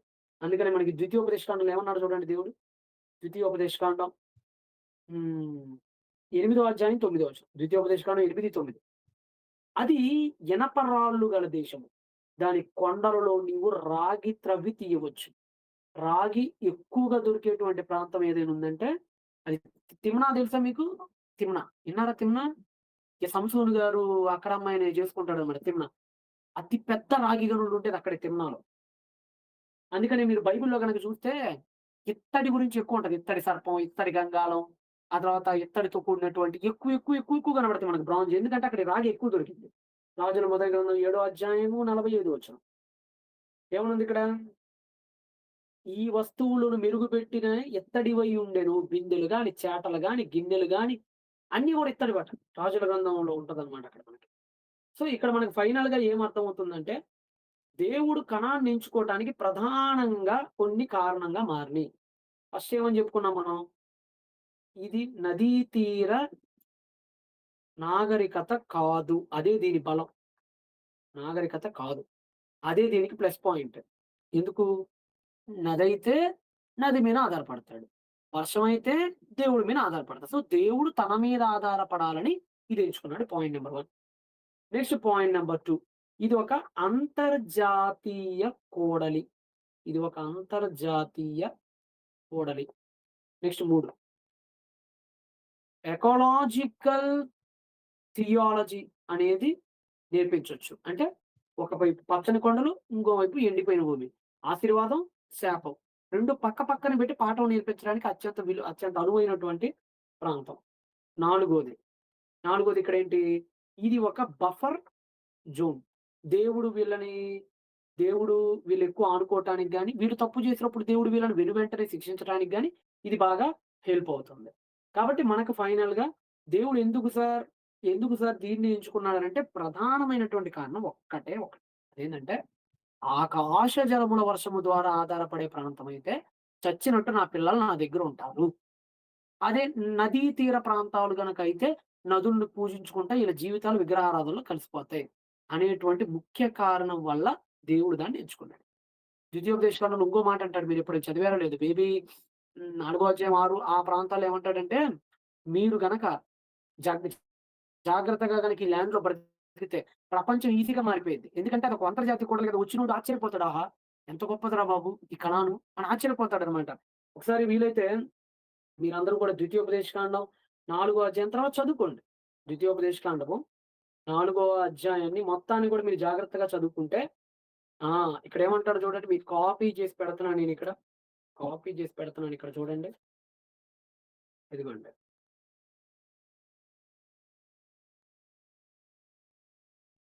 ఇదిగోండి. ఇక్కడేమన్నాడు ద్వితీయోపదేశకాండంలో?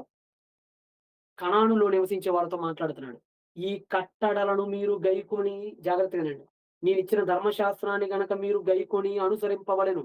వాటిని గూర్చి వినుజనములు ఎవరట? దేవుడి ధర్మశాస్త్రం గురించి వినుజనాలు దృష్టికి అదే మీకు జ్ఞానము. అదే మీకు వివేకము. వారు చూచి నిశ్చయముగా ఈ గొప్ప జనము జ్ఞాన వివేచనములు గల జనమని చెప్పుకుందురు. అంటే దేవుడి యొక్క ఉద్దేశ్యం ఏంటో తెలుసా ఒరేయ్! మిమ్మల్ని గనక కరెక్ట్‌గా ఇక్కడ గనక పెడితే, మీరు గనక నా కోసం మంచిగా బతికితే, ప్రతి ఖండమోడు అక్కడికొస్తాడు.